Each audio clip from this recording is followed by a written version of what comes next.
முருகா வெற்றிவேல் முருகா, வேலுண்டு வினையில்லை, மயிலுண்டு பயமில்லை. என் அன்பு தங்கமே, நீ உயிராக உண்மையாக ஒரு நபரை விரும்புகின்றாய். அந்த நபரும் உன்னை விரும்புகின்றார். இப்பொழுது சில தினங்களாக அவர் மறைந்திருந்து உன்னை நோட்டம் விட்டு கொண்டிருக்கின்றார். அதற்கான காரணம் என்ன? ஏன் மறைந்திருந்து பார்க்க வேண்டும்? என்னிடம் பேச வேண்டும் என்றால் தொலைபேசியில் அழைக்கலாமே, அல்லது நேரடியாக கூட வந்து பேசலாமே. எதற்காக மறைந்திருந்து என்னை பார்க்க வேண்டும் என்று கேட்கின்றாயா? சொல்கின்றேன், முழுமையாக கேள். நீயும் உன் துணையும் உண்மையாகத்தான் இருந்தீர்கள், உயிராகத்தான் பழகினீர்கள். அதில் எந்தவித மாறு கருத்தும் இல்லை. உன்னை பற்றி அவருடைய நண்பர்கள் சிலர் தவறாக கூறியிருக்கின்றார்கள்.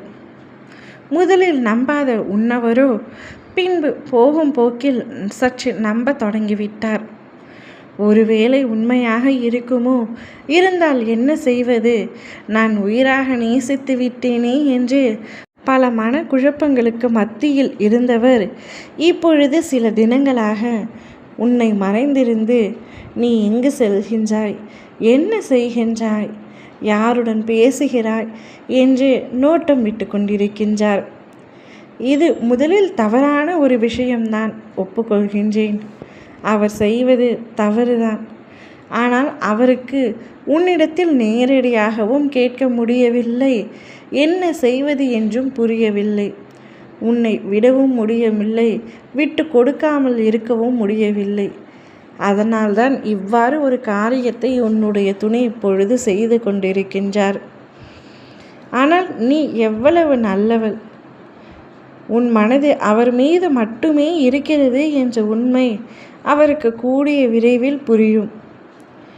அப்பொழுது அவர் அந்த முகத்தை கொண்டு எங்கு வைப்பார்? நான் உன்னிடம் சொல்வதை அவர் ஒரு நாளும் உன்னிடத்தில் சொல்ல மாட்டார். நான் உன்னை மறைந்திருந்து பார்த்தேன் என்றால் நீ சந்தேகப்பட்டுத்தானே என்னை பார்க்கிறாய் என்ற கேள்வி எழும்பும் அல்லவா? அதனால் அந்த விஷயத்தையே உன்னிடத்தில் சொல்லாமல் மறைத்து வைத்திருக்கின்றார்.